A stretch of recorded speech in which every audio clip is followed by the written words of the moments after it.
Donatismo. Isso aí é muito interessante, essa parte do donatismo. As mudanças que ocorreram na igreja do quarto século produziram diversas reações. Uma delas, nós acabamos de ver, o surgimento do monasticismo. E os donatistas, em particular, eles simplesmente se separaram da igreja. Então começa a haver as divisões. Na verdade já tinha havido, né? O Marcion criou a igreja dele, separada, não é da igreja católica.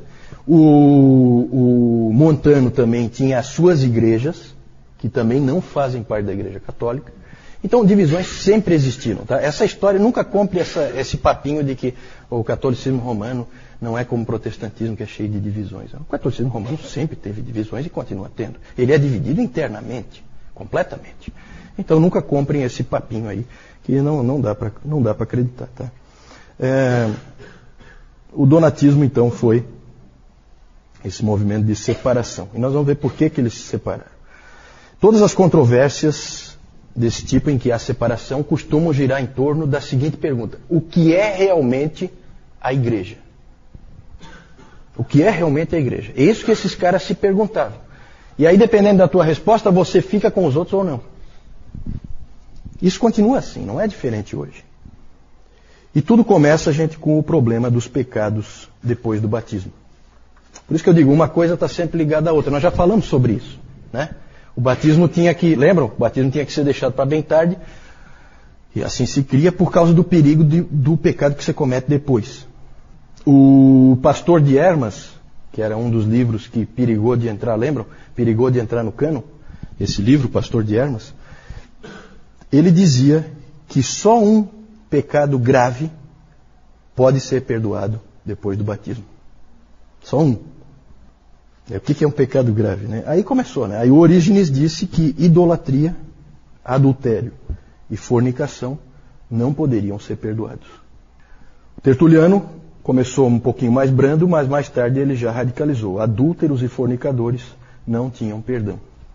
Interessante que hoje nós vivemos dias em que é comum, a gente sempre comenta aí, de ter retiros nas igrejas evangélicas em que o namorado e a namorada dormem juntos. Seria bom eles conhecerem um pouquinho de história da igreja e ver que não se pensou sempre assim, que você pode brincar com esse tipo de coisa. Né? Na verdade, se na opinião desses pais da igreja, que eram líderes das suas igrejas nas suas cidades, você comete um pecado desse tipo, desculpe, mas você está perdido para sempre. Não há mais perdão para você. Claro que isso aí levava a uma seriedade um pouquinho maior. Normalmente os pecados sexuais costumavam ser imperdoáveis, tá? Nessa época. Mas surgiu um outro tipo de pecado motivado pelas perseguições. Lembram das perseguições? Nós já vimos. Especialmente as perseguições sob Décio e sob Diocleciano, que foram as perseguições por todo o império. Surgiu um outro pecado chamado de apostasia. O que aconteceu? Vamos falar primeiro do Décio. Que ano foi as perseguições com Décio? Quem lembra? Não lembram? Ninguém? No ano 250. Foi uma perseguição que durou, foi relativamente curta, mas extremamente feroz. 1 ano e meio. 1 ano e meio. Nessa perseguição você tinha que sacrificar aos deuses e ao imperador, senão você era morto. E nessa perseguição do Décio, muitas pessoas sacrificaram aos deuses. Cederam. Muitos cristãos. E muitos também subornaram autoridades para não sacrificarem, mas dizerem que tinham sacrificado. Né? Para a igreja é a mesma coisa. Se você sacrificou ou pagou alguém para não sacrificar, de qualquer maneira você não testemunhou a fé e você é um apóstata. E aí a perseguição passou. E aí boa parte dessas pessoas, o que aconteceu com elas? Elas se arrependeram do que tinham feito. E aí elas voltam para as igrejas. O que fazer com elas? Gente, pensa bem. Vamos colocar as coisas em perspectiva. A gente tem que refletir essas coisas. Pensa a nossa igreja. Há uma perseguição violenta. Alguns de nós permanecem firmes, outros cedem. Certo? E não dá para adivinhar quem permanece firme e quem cede, porque isso aí é só na hora. Né? Pedro era também para ser a rocha e na hora cedeu. Certo? Só que acontece o seguinte. O Moisés, por exemplo, permaneceu firme. Só que ele viu o Rafael e a Alexandra serem mortos pelos leões. Ele viu a Regina pegar fogo, a irmã dele. E agora vem esses caras aí querer voltar? Não. Sabe, é um perdão difícil. Dá para perceber? Dá para entender? É um perdão difícil. Né? Moisés com as costas rasgadas, ele não foi morto por algum motivo, mas foi chicoteado, foi torturado. E agora essa turma quer voltar. Agora acabou a perseguição, aí eles voltam. Isso foi um problema sério para a igreja. Sério. Como tratar isso aí? Surgiu então umas coisas estranhas. Surgiu então a figura dos confessores. Vou usar a ilustração que eu usei há pouco aqui, que eu acho que é interessante.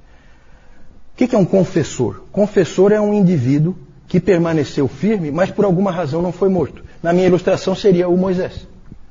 Os outros foram mortos, ele não. Mas ele ficou firme. É que a autoridade lá na hora resolveu não matá-lo, não sei, por algum motivo.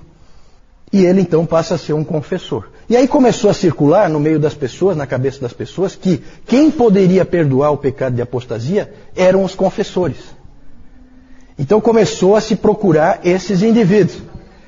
Então Moisés seria procurado pelos apóstolos para que eles conversassem com ele e ele perdoasse.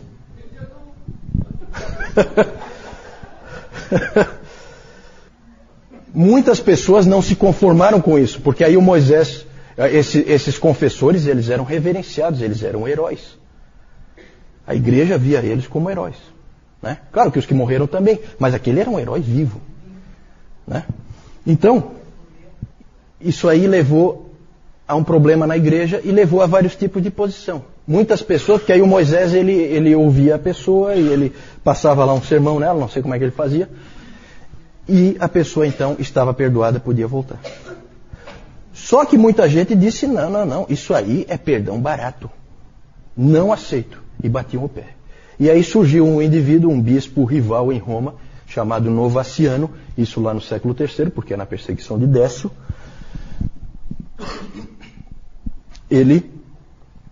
Esse Novaciano bateu o pé e disse, o ponto básico, né, do que ele ensinava, é que os que haviam cedido não podiam ser aceitos de volta. Nenhum. E a igreja novaciana se espalhou-se por muitos lugares, passou a ser uma igreja separada. Houve uma divisão em torno desse aspecto. Né? Ali a gente põe donatismo, porque o donatismo é parecido, só que veio depois. Já vou falar disso. É que o donatismo é maior. Mas o novacianismo é parecido, mesmo fenômeno. E aí quem se envolveu muito nessa discussão foi Cipriano, bispo de Cartago. O Cipriano, ele escreveu muito e ele disse o seguinte, não, as pessoas devem ser disciplinadas e aceitas de volta se estiverem realmente arrependidas, mediante disciplina. Normalmente essa disciplina é a excomunhão, o indivíduo fica fora da ceia. Lembram da ceia? A ceia é separada. Então você deixa de ser dos fiéis, você não entra mais lá.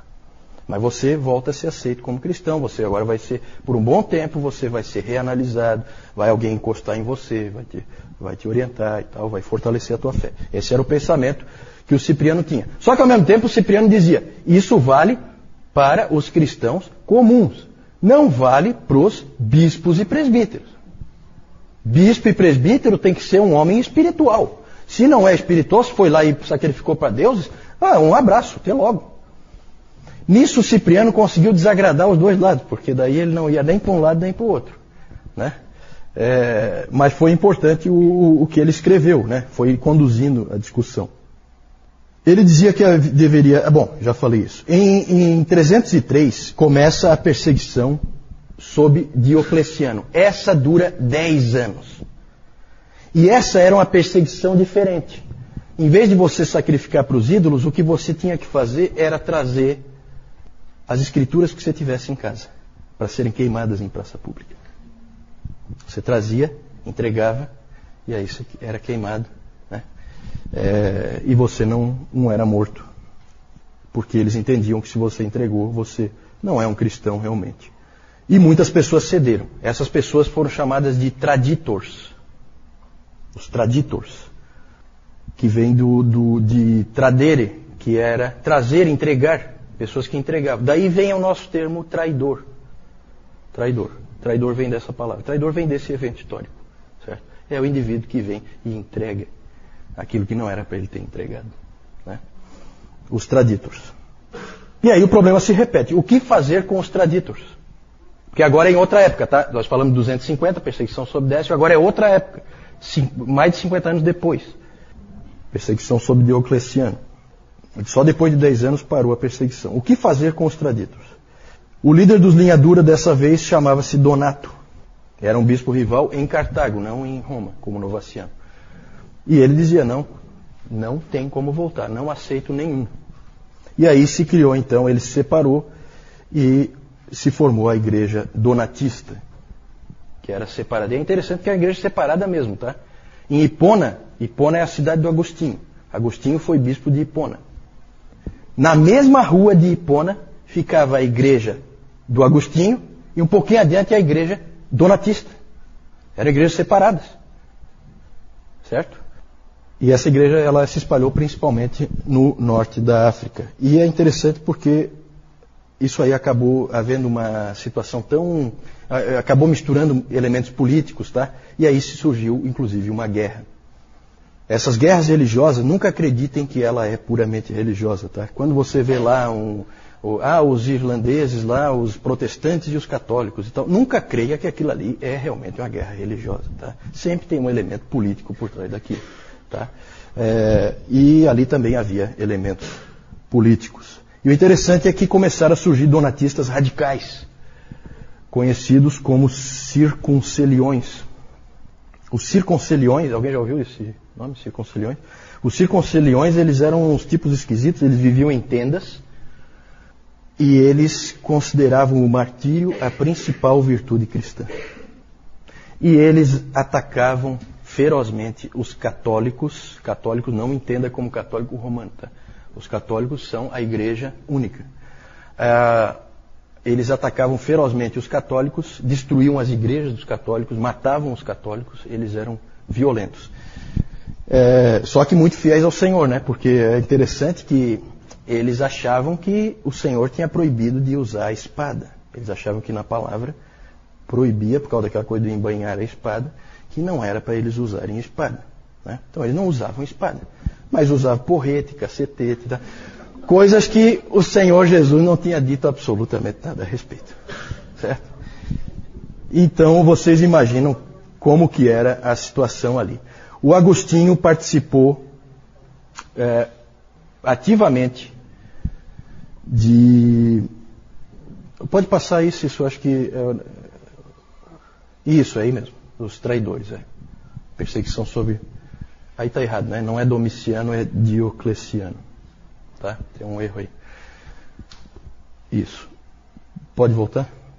O Agostinho, ele trabalhou ativamente contra o donatismo.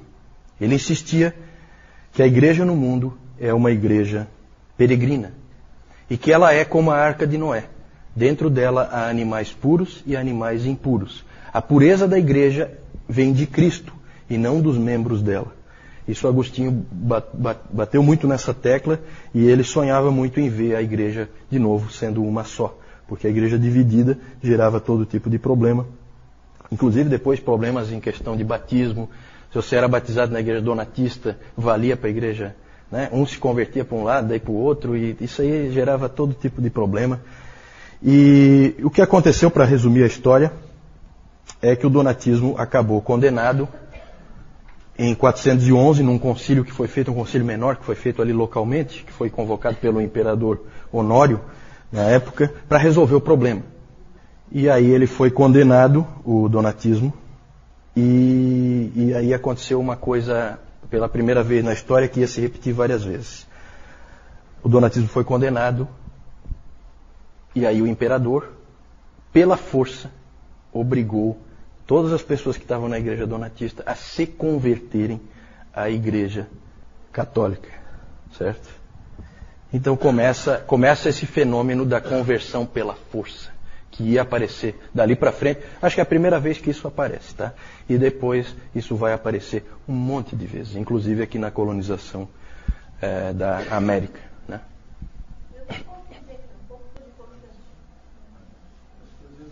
Isso é antes. Isso é antes. Como eu disse no domingo passado, né? Nós não estamos colocando cronologicamente. Por que está colocado aqui a perseguição do Décio e do Diocleciano, e aí a reação da igreja. Por que está colocado aqui? Porque o grande combatente do donatismo é Agostinho, que é posterior ao... Na verdade, onde colocar o donatismo? É difícil, por quê? Porque o donatismo começa ali, no século IV, certo? Em 303 começam as perseguições, em 313 cessam as perseguições. Acho que as datas não são exatamente essas, mas a igreja donatista, ela persistiu até a invasão muçulmana do norte da África no século VII. Então, onde que nós vamos encaixar? Na verdade, por que foi encaixado aqui? Foi encaixado aqui porque Agostinho é o grande combatente disso aí, certo? Então é só para agrupar. É como também quando nós falamos do Benedito. Nós trouxemos o Benedito um pouquinho para trás, a regra é de 540. Mas é só para encaixar num determinado tema, tá? É só uma questão de organização. Mas você tem razão, realmente, está aí um pouco fora de ordem. É que o novacianismo é anterior a Constantino e o donatismo é mais ou menos na época em que o Constantino vai aparecer. Realmente confunde um pouco, mas aí é uma questão da gente sentar com calma e se organizar. Já estou terminando aqui. Na verdade, a última informação que eu queria dar é essa. O Agostinho combateu fortemente o donatismo. Ele ficou contente que o Império e a Igreja Católica tenham prevalecido contra o donatismo, mas eu não sei se ele ficou tão contente com o uso da força para produzir conversões, né? E o Império usou